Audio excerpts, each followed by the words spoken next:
Welcome to the Fantasy Football Hub YouTube channel. Today I'm joined by the big man Bakar off the back of another solid green arrow to talk about Game Week 13. Bakar, a pleasure as always to have you on.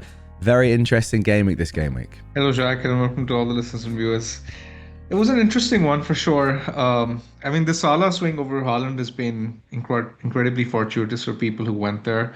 There were people who didn't, and it's been incredibly swingy for those. I mean, it's been a 56-point difference, which is ridiculous. Like, that's like 18 points per game week over the past 3 weeks. That has like changed the whole complexion of for a lot of people's seasons, actually. It's a season-defining decision. And yeah, I mean, their stats have been similar, but it's just that one guy's putting the ball at the back of the net and the other guy isn't. Yeah, I saw your tweet and it was very enlightening. Just just what you said there. Just depending on captaincy, that swing is just massive. And also, what we have to remember as well is if you did that switch from Haaland to Salah a few game weeks ago, there's a decent chance that one of the players you brought in was Cunha up front as well, who's done unbelievably well, or maybe another cheaper forward who's done well as well. Exactly, and this is this 56-point difference does not include Cunha. If someone's gotten Cunha in, then this difference is close to 80. Yeah, crazy. Simply because how well Cunha has done. There we go. Lots to discuss in this video, of course. Let's have a quick look back at your team from last game week before looking ahead to Game Week 13. Okay, mate, so here it is, your team from last week. Let's have a brief overview of how it went. A decent game week, though. You can never be too unhappy with a 400k green arrow, 67 points. And the defense, look at that. I mean, how often do you see that this season in particular? A full house of cleans at the back. Unbelievable. Yeah, that's basically what saved my game week. I got like 9 from Flecken, Saliba got 7, Gabriel 6, Mikalenko 6. So that went well. But in the attack, there was practically nothing apart from Salah. He was the only one worth mentioning. But yeah, it was a decent green arrow. It sort of got me just outside the 1 million rank. So it's been a good spell. The 3 weeks in back-to-back weeks, I've had green arrows. I've jumped from 3.5 mil to just outside 1 mil. So I'm hoping I can sort of consolidate this rank and sort of build on it on the course of the season. But what's funny, Jack, is that despite this recent let's say, recovery or resurgence, I still feel as if there are a lot of things that have gone against me. And if you give me a minute to ramble about it, I want to sort of vent. So in game week 9, I got Duncan because Brighton had a great run of fixtures. From this point onwards, I didn't need a defender to play 9, 10, 11. I needed one for the long run. So I got Duncan in game week 9. He immediately got injured, and I practically bought him in for this spell. But he actually got such a big injury that I don't even know whether he's going to be fit this week. I'm actually guessing he won't be because he hasn't been pictured in team training so far. So that's one transfer that went down the drain. The second transfer was I got Trent in. I didn't get Cunha in because I wanted to make funds for Trent. Yeah. So I got Trent in a week where Liverpool kept a clean sheet, but but Trent got injured, right? In the next week, I could have kept Trent. And had I kept Trent last week, I would have had a Porro auto sub because Dunk didn't play either. I would have had 14 points of Porro. Exactly. I would have had 14 points of Porro. And I got Saliba, who got 7. But to be very honest, I think having watched Timber recently, I would have gotten Timber instead. Because I just think he's more attacking. And the only reason I didn't bought Timber last week was because he wasn't pictured in team training.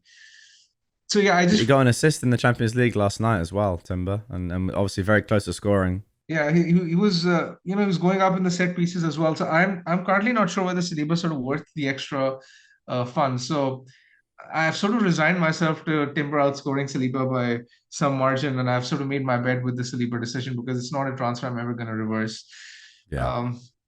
So yeah, I mean, things have been frustrating, even though the rest of the things, Bruno doing well, Salah doing well, have gone really well. But from the transfers point of view specifically, and I'm sure a lot of people are in the same boat, where they've either ignored Cunha or bought people who've been injured, or I know a lot of people who've made defensive transfers and they've had to make transfers over and over again because whichever defender they bring in is injured. Even Gabriel went off last night. I don't know about his status. So, I mean, these kind of things they're frustrating, really.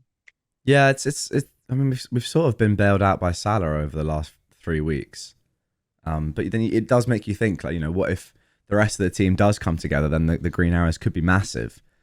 It's one of those where you're kind of waiting for that big week, but In the meantime, while things aren't going 100% your way, you've got to take small green arrows that are sort of just, not halving your rank, but you're getting down to more respectable sort of levels where you'd want to be at this time of the season. So I don't, nothing's always going to go, everything's not always going to go your way in FPL. But as long as you're making progress and you think the team's looking better week on week, then you can't be too unhappy. Now, I will ask you about a player that is in your team that probably has been making you pretty unhappy over the last, well, maybe 7-8 game weeks now. It's Calvert-Lewin. The question I have for you is he still in your team or has he already left? No. He's gone. No, he left on Saturday night. I feel so bad for him, by the way. Like you, Abdul, loads of other people just immediately sell him Saturday night. Not even before. They don't even wait for the game week to finish, and he's gone. Because there was no practical scenario, no realistic scenario where I would have kept Calvert-Lewin over Pedro, irrespective of whatever happened in the rest of the week. So, for example, even if Gabriel is injured or like worst case scenario if he misses this weekend, etc., or even if there was any other injury, this was always a transfer that was going to happen irrespective, because Calvert-Lewin was going to drop 0.1, 0.2 in price. JOAO Pedro has already risen once, and there's a good chance it's going to rise again. So it was, a transfer that was going to be made inevitably anyway. I'm not generally an advocate of early transfers. You know my style. It's very rare that I've sort of gone early, but it was just a week where it was a no-brainer of a transfer. It made complete sense to sort of go there. Fair enough. Now, you've given away who's come in there in JOAO Pedro. Was there ever any thought for you of going elsewhere? Because you have 7.4 million in the bank. So that was probably, well, it would have been 7.5. Well, I'm not sure. I'm not sure what Calvert, if you lost that 0.1 that you lost. No, I could have gotten Cunha in. I could have gotten Cunha in. Of course, you could have got Cunha in. Was that a thought for you? Because, last few game weeks, he's been unbelievable. He's been great, but, JOAO Pedro has been someone I've been eyeing up for the past 4 weeks. And at his price, if both of them were at the same price, then I think it would have been more of an argument. But because JOAO Pedro is like 1.3, 1.4 million cheaper, I think that goes a long way in improving the rest of my squad. So I didn't want to ignore my initial instinct. So JOAO Pedro, I look at JOAO Pedro as someone I want to keep till the time he's fit, basically. Till the time I maybe wildcard later in the season. He's just that kind of a player because he's so cheap on penalties. The Brighton talisman, I don't think he's going to miss too many games either. And the fixtures that they have coming up, I mean, at 5.5, 5.6, whatever, it's just like a bit of a no-brainer. Yeah, I completely agree with that. Let's talk about someone else that I think is in a similar bracket to that. Someone that if you get him in your team now, you're just not going to sell him maybe ever. I can't see a way that you'd ever sell this player without him getting injured, to be honest. Given how good he is, how consistent he is, and also the fixture run that this team are about to go on, it's Bukayo Saka. What are your thoughts on him? Do we have to get him in immediately? Is he a priority transfer in? As I'm saying this, I'm actually noticing in your team that you do have enough money, and maybe you've got this plan to go from Fernandes to Saka down the line. I've kept that route open. I want to have flexibility going into next week because there are plenty of routes I can take. I can maybe sell Flecken for Raya. I can maybe sell Bruno for Saka. You're not tripling up. There's no way you're tripling up. I might. As of now, if you ask me about my Game Week 14 transfer, it's very likely to be Flecken to Raya. What, so I actually think you wouldn't have Saka? Would do it. Long term? Yeah, it's fine. It's fine because Salah and Palmer cover me fine for captaincy anyway, right? I don't think I'd be captaining Saka in any of the weeks to come. He's such a ticker. He'll get like 8 to 10. There's so many of those games, in my opinion. That's fine, but Raya will get clean sheets as well. And in isolation, given how poor Brentford's fixtures are after this week, I'm not expecting anything from Flecken after this week anyway. But anyway, it's a call that I've left for next week, and that's why I haven't really made a decision so far. Okay.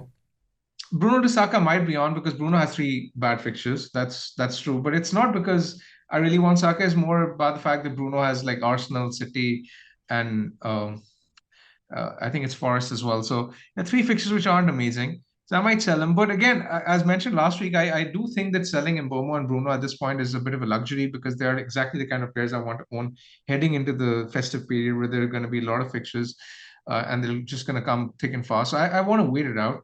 Okay. It's difficult for me to pinpoint which way I go next week, but I might go with one of those routes. I may even go Porro to Gvardiol, actually. I think Gvardiol is I like that. Taking up some really interesting positions. Yes, City aren't keeping clean sheets at this point, but their fixtures are improving from next week. And I don't see a scenario where they end up being behind anyone else in terms of defense apart from Arsenal, Liverpool. I just think Yeah. Arsenal, Liverpool will have very superior defenses, but City will probably be the third best defense. So it's not as if Guardiola has become a bad pick overnight, and he's practically going to play on the left wing or as the left attacking mid. So he's taking up a lot of attacking positions. Even against Spurs, he created 8 chances. His expected assist was close to 1. So I like the positions he's Wow. been taking up. And yeah, Porro isn't exactly a player I really want to hold on for too long. But again, Porro, Bruno, Flecken, these are 3 players I don't really want to own, but because I don't really have the luxury of making too many transfers, I will probably have to prioritize one over the other. And I think I'll leave this decision to next week. Okay.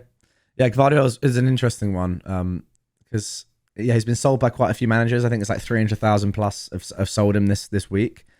But and I do get that, it's a very tough fixture coming up next. But after that, I agree with you. He's one that I'm looking to potentially get in. Just some of the positions that he found himself in, and a few of the chances that he had late on in that game were quite frightening, really. And as you say, you get a really, really attacking fullback with unbelievable goal threat from almost definitely the third best defense in the league, if not better. Like as poor as City have been recently, they're not going to get worse, and you'd think there would be some improvement. Who knows?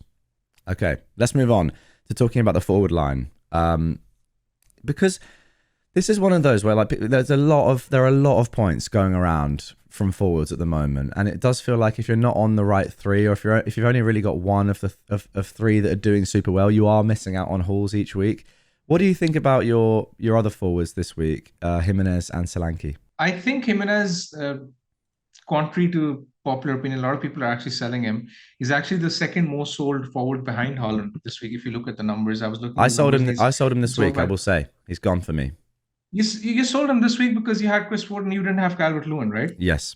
But again, that's what I was going to come to. I think if you're in a position where you don't have a realistic route to João Pedro in your team, then I think you can afford to sell him, Okay. as was the case with you, because you had Wood who has home to Ipswich, right? So you're never going to sell Wood when he has Ipswich at home, right? So Raul was your route to Pedro, which is fine, and I agree with that transfer. But I believe a lot of people are in the boat where are they don't own Chris Wood, and they, for example, own Calvert-Lewin, or they own any other forward they are unhappy with. For example, Strand Larson was also popular, right? Yeah. So I mean, if you have these kind of forwards, then I would prefer keeping Raul over, let's say, Calvert-Lewin and Strand Larson. I still think Raul could play a good sort of a good role going forward because he rotates really well with cheap enablers like Semenyo and Rogers. I think he will do well for us this week. Even this week, I think with the Vicario out and Forster playing in goal, I don't necessarily mind playing Raul this week. I think he could nick something. And had that chance gone in, the one he missed from the Robinson cross, which was practically a tap in, uh, I don't think we would be having this conversation of selling Jimenez. But yeah, I mean, I guess the 70-minute subs are annoying, etc. But again, we have to sort of be realistic with our expectations because he's very cheap. And he still will offer value, I think, later in the season, especially if you can afford to rotate him with the rest of your squad. Yeah, that's the thing. If you can rotate, and obviously you've got Rogers who will come in there for 2 plum home fixtures over the next 2. I mean, it depends what you want to do. I mean, there'll be injuries or whatever, but yeah, the thing is you can rotate him, and then after that the fixture run actually gets all right. Like, it's not that bad. The next 4 are tough. After that, they Fulham go on a decent run. The home fixtures, especially Southampton at home, Bournemouth at home, look pretty good. I was just a little bit concerned about his minutes more than form, just because Muniz is there, and I know that. And from speaking to Fulham fans, I've got a couple of mates who are very big season ticket holder Fulham fans, and they say that Muniz really isn't that good at all. He just had an unbelievable purple batch last season. But I still think that he's likely to get a start at some point across the Christmas period. I mean, we saw him get a start not too long ago. And yeah, I just think that when there are forwards doing so well that are more nailed or are more likely to get closer to 90 minutes, then I think that Jimenez could be a sell. But I do agree with what you're saying. Solanke, though, is he one that you're just completely happy with? Absolutely. He's again someone who's playing for a very attacking team. Spurs are first in the league for XG, and Solanke is actually right up there among the top forwards for XG and XGI. And at this point in time, having a guy who's going to play almost every game and He's going to play 90 minutes in most fixtures. There's a bit of a luxury, so I want to keep him. I haven't given any thought to selling him personally. I'm glad I didn't sell him for Isak last week. That's something I could have done, but Oof, yeah, that's I'm unlucky. glad I didn't. Let's round off the forward chat with Haaland then. You don't have him. I don't have him. But 57% of people still do have him. Is he now a sell? I think if I had Haaland, I would be very tempted to switch to this is assuming that you don't have enough free transfers to get to Salah, by the way, because a lot of people find themselves in this position where they have like one free transfer and they just have Haaland. I think you probably go to a structure with just Palmer in, a nomium structure, because Palmer will cover you just fine for captaincy over the next 2 or 3 weeks. You don't necessarily need to have Salah this week, I believe. I think Haaland is a sell at this point because I just don't think over the longer term he justifies his value because he won't be captain for quite a while. And it's unfortunate how the swings have panned out, but I think at this point in time, that's probably the best decision to make. Okay, interesting. Obviously, the probably agree with caveat that. being that he can score, and obviously the caveat being that he can score in any fixture. But scoring in any fixture is not going to be enough at 15 million. He really needs to bang, braces or hat tricks, and justify his value as the optimal captain in most weeks, which I don't think will be the case in some of the weeks going forward. I agree. I think that's the thing. You need to be captaining him and be confident that he will get a haul in a game to warrant keeping him. Let's round things off with a captaincy discussion then, because I don't know what I'm doing this week, so I'm very interested to see your thoughts.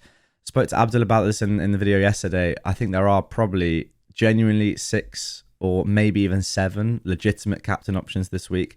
I mean, you could even argue there are 10. There are quite a good number of fixtures for players that are in very good form now. I'm thinking about Cunha, JOAO, PEDRO, even that you never normally captain. Then you obviously have the likely lads. So what are you thinking of? Yeah, I agree with you, Jack. I think this seems like that kind of week where you can afford to go different because no one really has a plum standout fixture.